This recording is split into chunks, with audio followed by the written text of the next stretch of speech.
மரர சந்தர பரபா ஓயந்தர பலமா. நன்றி ஆவியானவரே, நன்றி ஃபாதர், நன்றி நன்றி. Thank you Jesus, thank you holy spirit, thank you.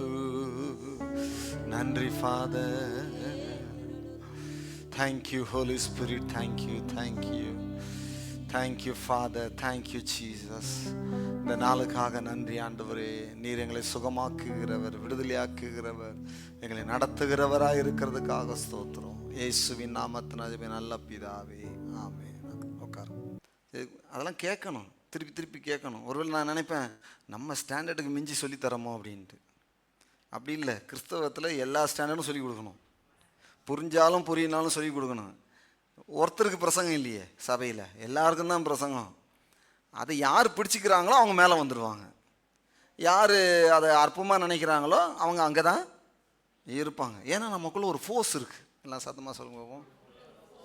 அந்த ஃபோர்ஸ் என்ன செய்யுதுன்னா வேலை செய்யுது. போகிறங்க, போன ஞாயிற்றுக்கிழமை ரொம்ப அருமையாக இருந்துச்சு. கிட்டத்தட்ட நான் 2 மணி நேரத்துக்கு மேலே பிரசங்கம் பண்ணேன். போன ஒரு 1.5 வருஷத்துக்கு முன்னாடி எப்போவுமே நான் புதிய ஏற்பாடோ பழைய ஏற்பாடு வாசிக்கும்போது நான் புதிய ஏற்பாடு வாசித்தா ஆண்டவர் பழைய ஏற்பாடுலேருந்து பேசுவார். சில நேரங்களில் நான் பழைய ஏற்பாடு வாசித்தா அவர் புதிய ஏற்பாடுலேருந்து பேசுவார். நான் வாசிக்கிற புஸ்தகத்துலேருந்தும் அவர் பேசுவார், வாசிக்காத புஸ்தகத்துலேருந்தும் பேசுவார். ஹலோ, ஏன் நம்ம பைபிளை வாசிச்சிருக்கோன்னா சமயத்திற்கு ஏற்ற வார்த்தை அவர் கொடுக்குறார். நம்முடைய ஆவியில் ஒரு அலாரம் இருக்குது. அது திடீரென்று ஆவியானவர் அதை அடிப்பார். அதை அடிக்கும்போது அங்கேருந்து வசனங்கள் வரும். அந்த வசனம் தான் வாழ்க்கையை மேற்கொள்ளும். அதுக்கு தான் உட்காந்து மணிக்கணக்காக வசனத்தை வாசிங்க, அது இன்றைக்கி வாசிக்கும்போது நாளைக்கு என்னைக்காவது பிரயோஜனமாக இருக்கும்னு சொல்கிறது. பாருங்கள், அந்த மாதிரி என் ஆவியில் வசனங்கள் சில நேரங்களில் துணிக்கிறது உண்டு, வலுவாய் துணிக்கிறது உண்டு. என்னையும் மீறி அந்த வசனங்கள் பேசுறது இருக்கு. அப்படி ஒரு 1.5 வருஷத்துக்கு முன்னாடி ஒரு வசனம் என்கிட்ட பேசினார். அப்போ எந்த பிரச்சனையும் கிடையாது, ஊழியத்துலேயும் நிறைய ஊழியங்கள் வெளியே. அவர் சொன்னார், அவர்கள் கானான் தேசம் வந்தபோதோ மன்னா நின்று போயிற்று. எல்லாம் சொல்லுங்க பாப்போம். அவர்கள் கானான் தேசத்தின் பலனை புசித்தார்கள். அங்கே இருக்கு. அப்போ இந்த வசனம் ஏன் பேசுகிறேன்? நான் வேற புஸ்தகத்தில் படிச்சுக்கிட்டு இருக்கிறேன். ஏன் ஆண்டவர் இதை பேசுகிறாரு? திருப்பி திருப்பி வாசித்தேன். அதுக்கு அடுத்த மாதம் எனக்கு ரொம்ப சப்போர்ட்டாக இருந்தால் 2 பேர் சப்போர்ட் பண்ணுறது நிறுத்திட்டாங்க. அதுக்கு அடுத்த மாதம் நான் ஒரு மாதிரி அப்படியே ஒரு மாதிரி அடுத்தது என்ன செய்கிறது அப்படின்ற மாதிரி ஆகிப்போச்சு. எல்லாமே ஒரு ப்ராப்பராக போய்கிட்டு இருக்குது. சர்ச்சு ரெண்ட்டாக இருக்கட்டும், காரு இதுவாக இருக்கட்டும், பையனுடைய படிப்பாக இருக்கட்டும், மற்ற எக்ஸ்பென்ஸ்லாம் இருக்குது. அப்போ ஜாஷுவா ஒரு ட்ரைனிங்கில் போயிருக்கிறார். அவருக்கு நிரந்தரமான சம்பளம் கிடையாது.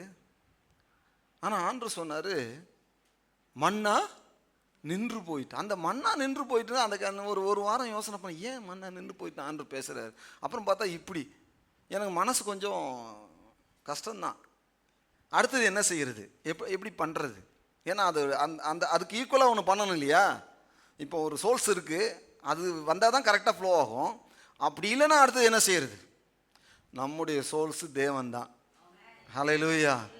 தேவன் ஒன்று சொல்லுவார்னா அதில் கரெக்டாக தேவன் செய்வார். எல்லாம் சொல்லுங்க பாப்போம். அவர் என்ன சொன்னார் தெரியுமா?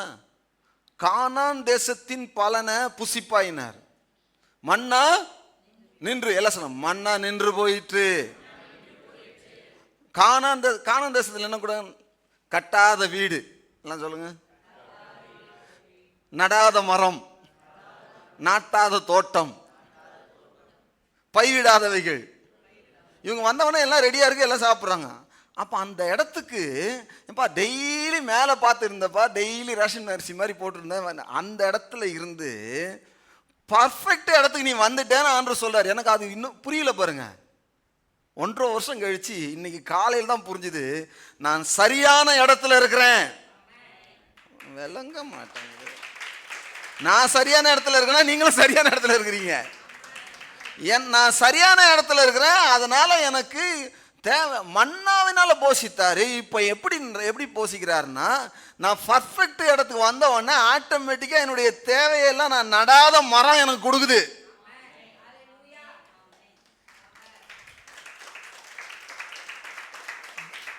பாஸ்டர் 3000 ரூபாய் காணிக்க போடுவேன்னு சொன்னாரு. ஆனா போட்டது எவ்வளோ? 5000. நான் நடாத மரம் எனக்கு காணிக்க கொடுக்குது. நான் பயிரிடாத எனக்கு பலன் கொடுக்குது. நீங்க வசனத்தை விசுவாசிக்கணும், தேவனை விசுவாசிக்கணும். எப்படி பாருங்க. அதனால ஐயோ அவங்க 2 பேரும் இப்படி பண்ணிட்டாங்களே, இன்னும் கொஞ்சம் காலம் ஹெல்ப் பண்ணியிருக்கலாமே நமக்கு. இல்லை, அதுக்கு ஆண்டவர் வேற சோர்ஸ் வச்சுட்டார். எல்லாம் வேற வழியை வச்சுட்டார். உனக்கு வேற வழியை வச்சிருக்காரு. எல்லாம் நின்று போச்சா, தடையாகி போச்சா, கவலைப்படாத, வேற வழியை தேவன் வச்சிருக்கிறார். அதை விட பெஸ்ட் வழியை வச்சிருக்கிறாரு. 40 வருஷம் அந்த வழியில வந்திருக்கலாம், ஆனா இந்த வருஷம் இந்த மாசம் உனக்கு அந்த வழியில இல்லை, வேற வழி வச்சிருக்கிறாரு. பாருங்க, எங்க அக்கா நல்ல வசதியானவங்க. நான் நினைப்பேன், ஏன் இவங்க நம்ம பிள்ளைங்களுக்கெல்லாம் கொஞ்சம் படிக்க வச்சிருக்கலாம், ஒரு லேப்டாப் வாங்கி கொடுத்துருக்கலாம் அப்படின்னு நினச்சேன். ஒரு நாள் இப்படி பேசிகிட்டு இருக்கலான்னு சொன்னார். அவர்கள் சுற்றுப்பாதையில் போனால் யுத்தம் இல்லாமல் போவாங்க, ஆனால் அந்த ரூட்டை நான் வைக்கல. எந்த ரூட்டை வச்சிருக்கிறேன்? செங்கடல் வழியை வச்சிருக்கிறேன். அந்த ரூட்டில் போனாங்க, அற்புதமாக நான் நடத்தினேன். இதெல்லாம் சொல்லிட்டான்னு சொல்கிறார். அந்த மாதிரி உன் ரூட்டு உங்கள் அக்கா ரூட்டு இல்லை, என் ரூட்டு. ஐயோ எங்கள் அக்கா தரலையே, எங்கள் அக்கா பண்ணலையே, அப்படி இல்லை.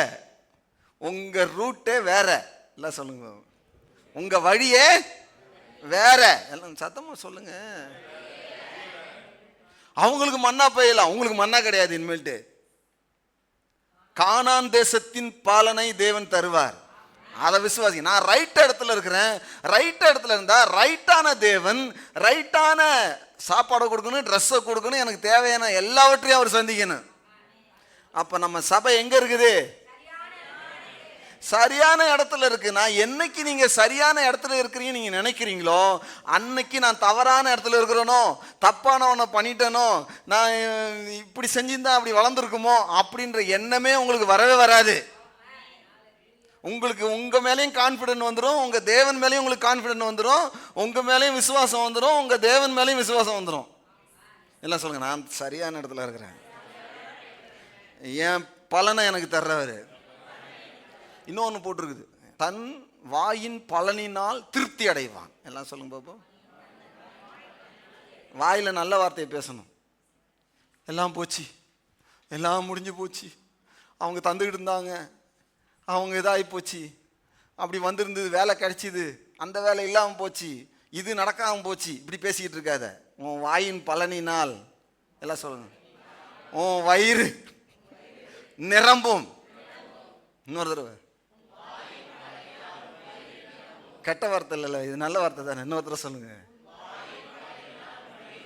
வாயின் பலன் என்ன? நீ என்ன பலனை பேசுற? நீ பேசும்போது அது விளையுது, அது தடைகள்லாம் உடையுது. நீ பேசும்போது அது உருவாகுது, நீ பேசும்போது அங்கே நடக்குது. புரிஞ்சிருச்சா? அதனால நம்ம சரியான இடத்துல இருக்கிறோம்.